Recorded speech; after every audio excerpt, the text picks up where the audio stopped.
Hey, my name is Ethan Myers and I'm 24 years old. I live alone in a small two-bedroom house on the edge of Southound, Connecticut, a town so quiet you can hear the river murmur when the wind shifts just right. The house used to belong to my grandfather. He left it to me when he passed 4 years ago, right after I dropped out of community college and realized I wasn't cut out for lecture halls or student loans. It's nothing special. Faded blue siding, a porch that creaks like it's complaining, and a kitchen where the linoleum curls at the corners.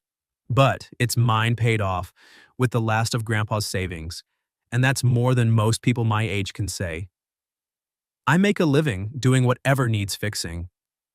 Plumbing mostly leaky faucets, burst pipes, the occasional backed up toilet in one of the old colonials downtown. On slow days, I'll swap out light fixtures for Mrs. Gladys next door, or haul junk to the dump for whoever tips in cash. It's honest work keeps my hands busy and my mind from wandering too far back to the things I'd rather forget. My mom lives 3 states away with her new husband. We talk on birthdays, send the occasional text. Dad, haven't heard from him since he missed my high school graduation. The only steady relationship I've had in years ended when my ex Jenna decided a guy with no 5-year plan wasn't worth the rent on her new apartment. She left the key on the counter and a note that said, "I need more than potential." I didn't blame her. I still have the key in a drawer somewhere next to a stack of unpaid credit card statements. I'm chipping away at $20 at a time. Most nights I come home, heat up whatever's in the fridge, and fall asleep to the sound of late-night reruns. The house feels bigger when it's empty, but I've gotten used to the silence. It's predictable. Safe. That all changed on a Thursday in late October when the sky opened up and refused to close. I was halfway through a beer in an old episode of The Office when my phone buzzed on the coffee table. Unknown number.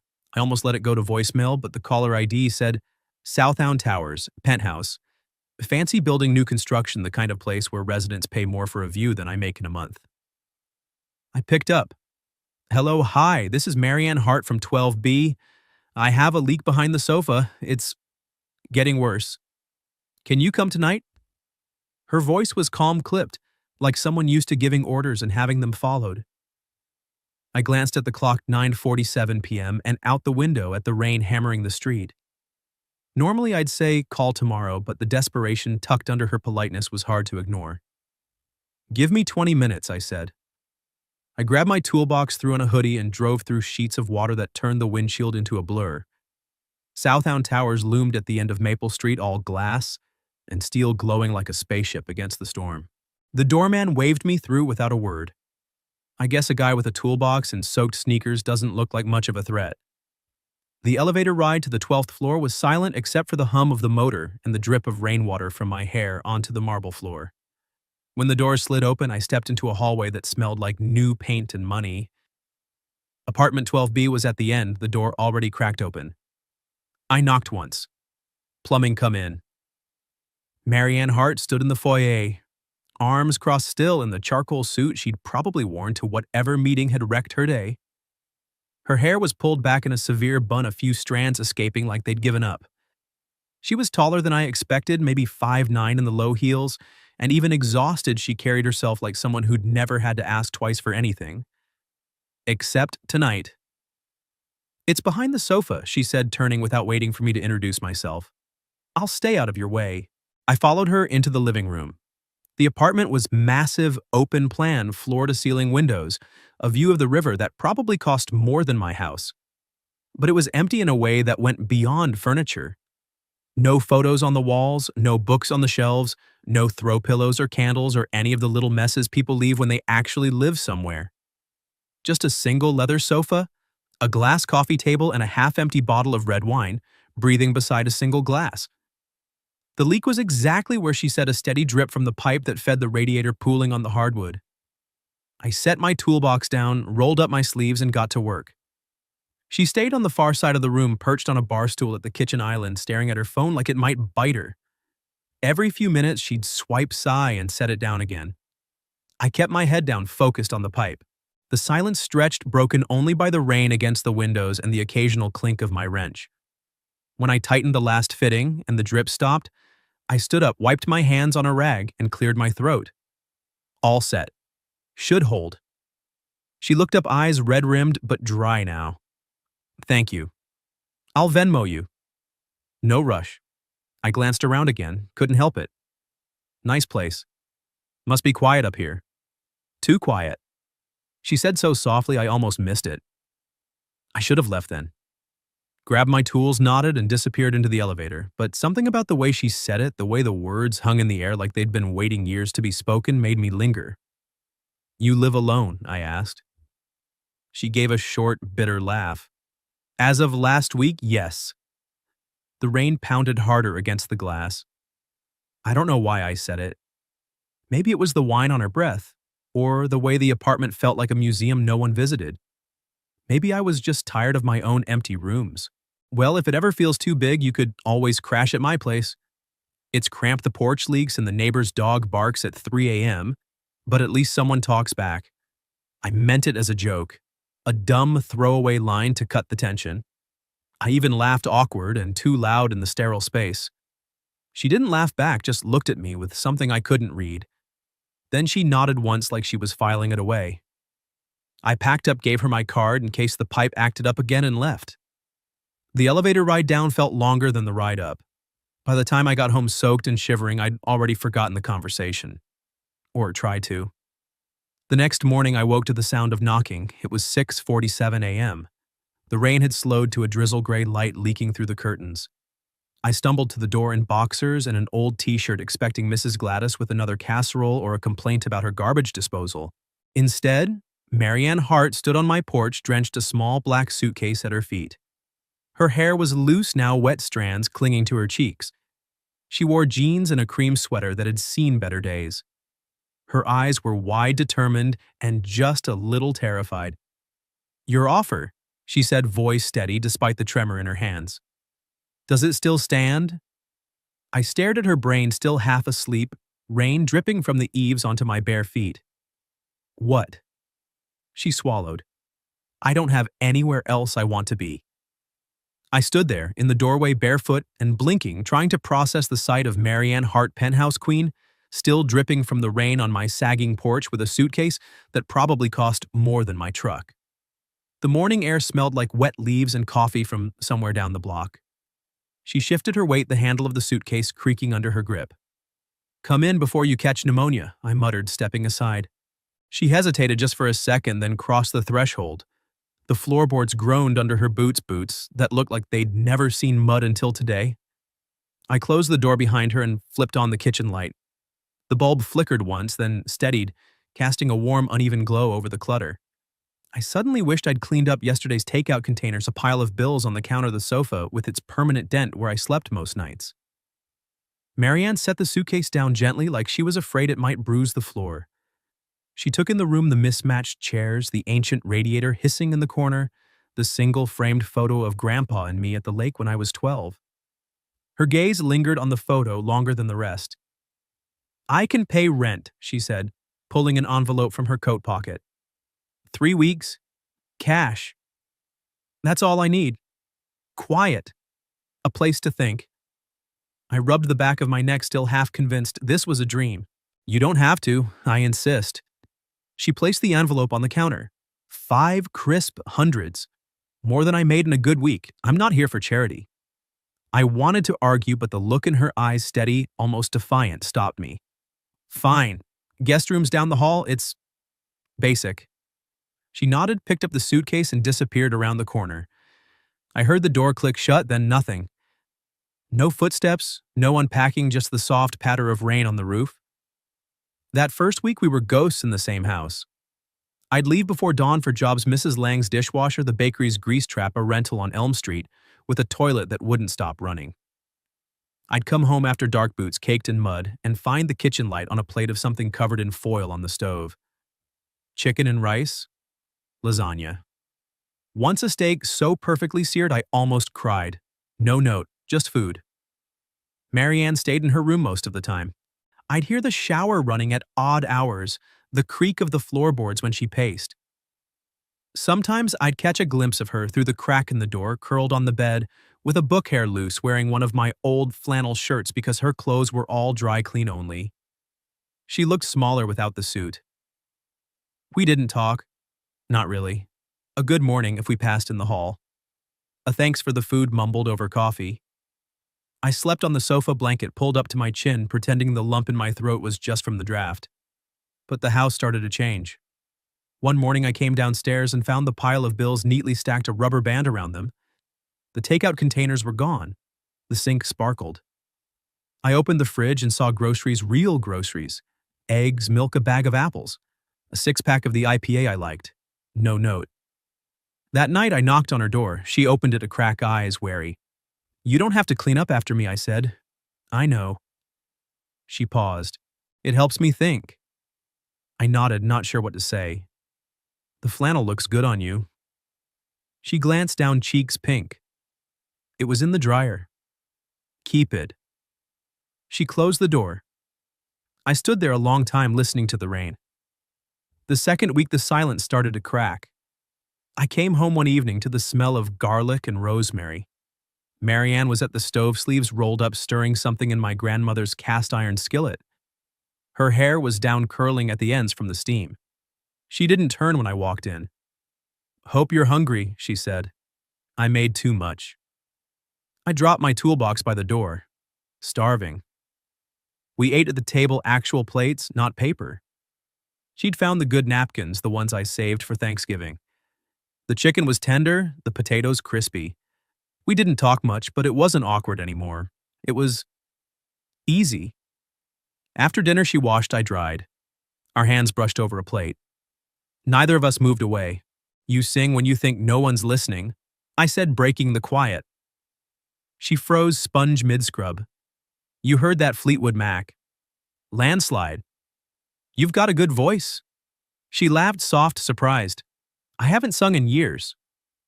That night I heard her again. Through the wall. Not loud. Just enough to carry.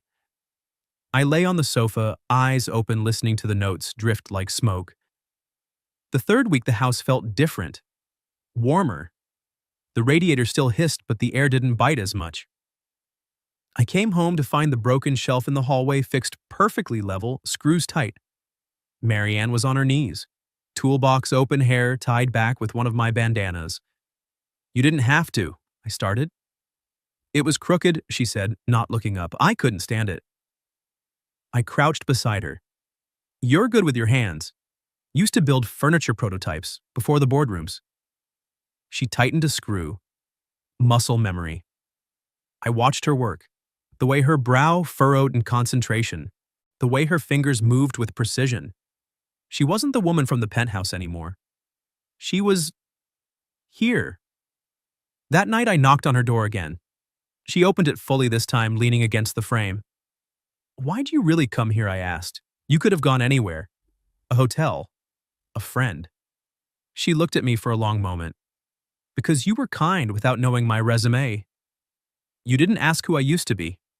I swallowed. "And who are you now?" She smiled, small real. "Still figuring that out." I nodded. "Take your time." She closed the door. I stood there, heart thumping against my ribs like it wanted out. The next morning I found a note on the counter. Not the envelope kind, just a post-it on the coffee pot. "Thanks for the quiet." I stuck it to the fridge, right next to the photo of Grandpa and me. The 3 weeks turned into a month without either of us saying a word about it. The envelope of cash stayed untouched on the counter, pushed behind the cereal box like a relic we'd both forgotten. Marianne kept cooking, and I kept eating. The house smelled like garlic and thyme most nights, and the radiator's hiss became background music instead of a complaint. I stopped sleeping on the sofa somewhere around week 5. The guest room door stayed cracked open, and I'd taken to leaving my boots in the hall instead of by the door.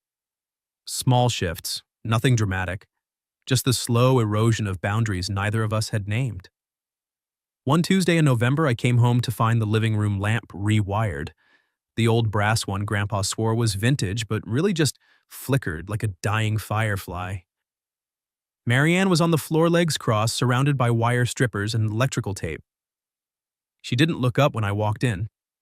"Figured you'd blow a fuse eventually," she said, twisting a cap onto a fresh wire. "This thing was a fire hazard." I dropped my keys in the bowl. "You didn't have to. I wanted to." She clicked the lamp on. Steady warm light filled the room. Better. I stood there watching her pack the tools away with the same precision she used to stir sauce. Her hands were stained with copper dust nails, short and clean. She'd stopped wearing the diamond studs sometime in October. Now her ears were bare, small gold hoops catching the light when she moved. That night we ate shepherd's pie and watched Before Sunrise on the ancient DVD player I'd salvaged from a curb pickup. She sat on the couch legs tucked under her plate, balanced on her knee. Halfway through, Jessie and Celine started arguing about time, and Marianne laughed. Really laughed, head back, the sound bouncing off the walls. What I asked? Nothing. Just, I used to watch this in boardrooms between meetings, on mute, with subtitles. She wiped her mouth with a napkin. Never thought I'd eat pie off a paper plate while doing it. I grinned. Welcome to the other side. She looked at me, then something soft in her eyes. It's not so bad. The next morning, I found the hallway rug re-centered, the one that had been crooked since I moved in. She'd even vacuumed the edges. I didn't say anything, just poured her coffee before I left for a job in the next town over. The habits piled up like snow against the windows. She started leaving the bathroom door open when she showered steam, curling into the hall, the faint scent of her lavender soap mixing with the pine cleaner I used on the floors. I'd catch myself pausing outside, listening to the water, then shake my head and keep moving. She left her books on the coffee table, design magazines, a dog-eared copy of The Architecture of Happiness, a novel with a cracked spine. I left my work gloves on the radiator to dry. She moved them to the hook by the door without comment. One Saturday, the ceiling fan in the kitchen gave up. It sputtered, wobbled, then stopped dead mid-spin. I was on a ladder with a screwdriver when she walked in, arms full of grocery bags. Need a hand, she asked. Hold the ladder. She set the bags down, kicked off her shoes, and braced the aluminum frame. Her hands were steady fingers, cool against the metal. I unscrewed the motor housing, dust raining down like dirty snow. You know, she said, looking up at me, I once fired a VP for missing a deadline on a fan prototype. Cost us 6 figures. I snorted. Hope this one's cheaper. She smiled. Definitely. We got it running again in 20 minutes. She handed me tools without being asked, anticipated every reach. When the blades whirred to life, she clapped once, sharp, delighted. I climbed down, and our shoulders brushed. Neither of us moved away. That night, she cooked risotto. Real risotto, 40 minutes of stirring arborio rice white wine from a bottle she'd found in the back of my pantry. We ate at the table, candles she'd dug out of a drawer flickering between us. The fan spun lazily overhead, pushing warm air in slow circles. She told me about her ex-husband. Not the whole story, just pieces. How he'd proposed in a restaurant with a string quartet. How he'd stopped looking at her during board meetings. How the last time they spoke he'd said, "You're not the woman I married," like it was her fault she'd changed. I told her about Jenna, the note, the key, the way I'd sat on the porch after she left, staring at the empty driveway until the sun came up. We didn't cry, we didn't hug. We just sat there, the fan humming, the candles burning lower. Later we walked down to the river. The path was slick with leaves, the water black and glassy under the streetlights. She wore my old denim jacket. It swallowed her sleeves, rolled 3 times. We didn't hold hands, but our arms swung in rhythm, knuckles grazing every few steps. She stopped at the bench by the old mill. I used to run here, she said, before the divorce, 5 miles every morning. Thought if I kept moving, nothing could catch me. I sat beside her. And now I'm standing still. She looked at me, and it doesn't feel like falling. I reached over, brushed a leaf from her hair. She leaned into the touch just slightly. Her hand found mine on the bench, fingers threading without hesitation. We stayed like that until the cold crept through our clothes. Back home she made cocoa. Real cocoa, milk, chocolate, a pinch of chili. We drank it on the porch, wrapped in the same blanket. The rain had stopped. The air smelled clean, sharp. She rested her head on my shoulder. I didn't move. Inside the house felt different. The walls had stories now. The kitchen table had scars from her knives. The hallway smelled like her soap and my sawdust. The guest room door stayed open. My boots lived in the hall. The envelope of cash was still on the counter, but neither of us mentioned the 3 weeks anymore. One night, I came home to find her asleep on the couch, book open on her chest. The lamp cast a soft circle of light over her face lines, smoothed mouth slightly open. I stood there longer than I should have, watching the rise and fall of her breathing. Then I grabbed the throw from the armchair, draped it over her, and turned off the light. She stirred. "Ethan, go back to sleep." She didn't. She sat up, hair mussed, eyes heavy. "Stay." I hesitated, then sat on the opposite end of the couch. She scooted closer, head on my thigh, like it was the most natural thing. I rested my hand on her shoulder, thumb tracing the edge of the flannel. We didn't speak. The fan spun overhead. The house settled around us. Somewhere between the cocoa and the quiet, the corners of the house stopped feeling like mine alone. They felt like ours. By the time December rolled in, the town had started to notice. Southound's gossip traveled faster than the river after a thaw, and a woman like Marianne, tall-polished, driving a silver Audi that looked out of place on my gravel driveway, didn't go unseen. Mrs. Gladys cornered me at the mailbox one morning, her curlers still in despite the hour. "That your girlfriend, Ethan? The one with the fancy car?" I fumbled with the junk mail. "Just a friend. Renting the spare room." She raised an eyebrow so high it nearly touched her hairline. "Friends don't cook dinner every night and fix your porch light." I muttered something about plumbing discounts and escaped inside.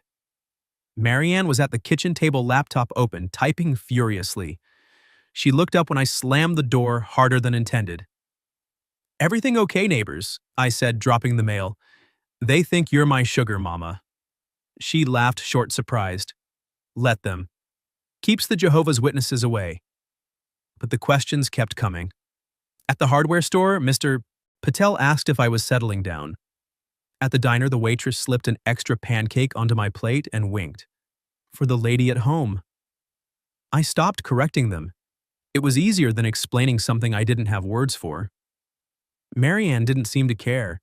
She'd started wearing my hoodies to the grocery store, hair in a messy bun, no makeup. She waved at Mrs. Gladys like they were old pals.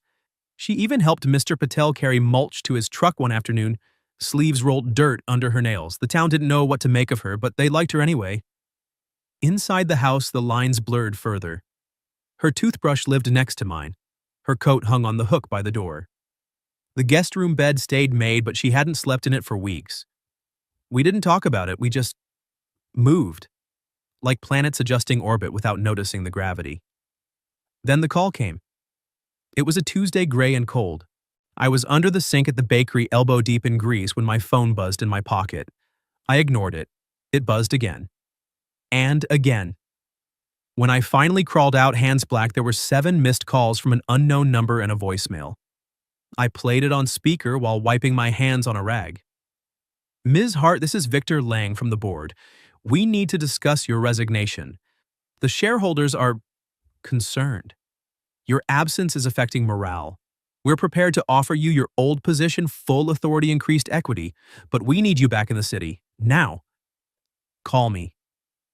I stared at the phone. Marianne was in the living room, curled on the couch with a book. She hadn't heard. That night, she didn't cook. She paced instead, phone to her ear, voice low and sharp. I caught fragments, image optics, liability. When she hung up, she stood at the window, staring at the river like it might give her answers. "They want me back," she said finally. "Tomorrow. Emergency meeting." I nodded, throat tight. "What do you want?" She didn't answer, just turned off the light and went to bed, my bed, but she faced the wall. She was gone before I woke up. I spent the day on autopilot, fixed a boiler in a basement that smelled like mold, replaced a faucet for a couple who argued over the color, drove home with the radio off, the silence louder than the engine. The house was dark when I got there. No lights, no smell of garlic, just the radiator hissing like it was mocking me. I sat on the porch steps, smoked a cigarette I didn't want, and waited. The clock ticked past midnight. 1, 2. I didn't sleep. At 3:17 a.m., headlights swept the driveway. The Audi pulled in, slow tires crunching gravel. Marianne stepped out, heels in one hand, hair loose and wild. She looked exhausted, like she'd aged a year and a day. I stood. "How'd it go?" She dropped her shoes by the door. "They offered me everything. Corner office, 7 figures, a driver. She laughed bitter. They said living here was erratic behavior, that I was throwing away my legacy. I swallowed, and she looked at me, really looked. I told them I'd think about it. 48 hours. The air between us crackled. I wanted to say stay, wanted to say don't, wanted to say something that wasn't pathetic. Instead, I went inside, grabbed 2 beers from the fridge, and handed her one. We drank on the porch, the cold biting through our clothes. She leaned against the railing, bottle dangling from her fingers. I used to think success was a scoreboard, she said. Titles, stock prices, applause. She took a sip. Now I think it's this. She gestured at the dark house, the river me. But I don't know how to be this person full-time. I nodded. You don't have to decide tonight. She turned to me, eyes wet but steady. If I leave, will you hate me? I set my beer down. I'll hate the quiet. She laughed a broken sound. I'll miss the way you leave your boots in the hall. And the coffee you make too strong. And the way you hum when you think no one's listening. I stepped closer. Then stay. She shook her head. It's not that simple. We stood there, inches apart, the space between us heavier than the river. She reached out, touched my cheek, thumb, brushing the stubble fingers cool. Then she dropped her hand. I need to pack, she said. I helped. Folded her sweaters, zipped her suitcase, carried it to the door. Every movement felt like a countdown. That night we ate in silence. Leftover lasagna cold. She picked at it. I pushed mine around the plate. When the dishes were done, she stood in the hallway, suitcase at her feet. I should go, she said. I nodded. Drive safe. She opened the door, then stopped. Turned back. Ethan? Yeah. If I come back, will you still be here? I looked at her, really looked. The woman who'd fixed my lamp, cooked my meals, slept in my bed without asking permission. The woman who'd made my house feel like a home. Where else would I go? I said. She smiled, small and sad, and walked out into the dark. I didn't sleep. Just sat on the porch until the sky turned gray, the river mist rising like ghosts.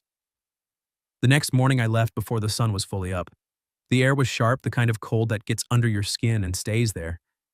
I had a job at the old mill replacing rusted pipes in the basement, so I threw my tools in the truck and drove off without looking back. The house felt too still, the porch light still on from the night before. I didn't turn it off. The day dragged. I crawled through cobwebs and sludge hands' numb mind, replaying Marianne's face in the doorway.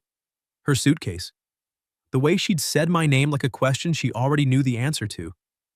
By noon, I'd snapped at the foreman for nothing. By 3, I'd dropped a wrench in a puddle and didn't bother fishing it out. I got home just after 6. The sky was the color of wet slate, the river churning brown and fast. The Audi wasn't in the driveway, the porch light was off.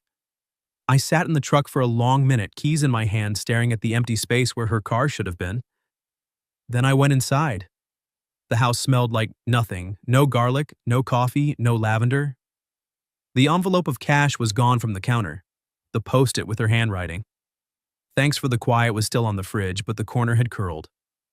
I opened the fridge out of habit. Her apples were still there, starting to brown. The IPA was gone. I walked down the hall.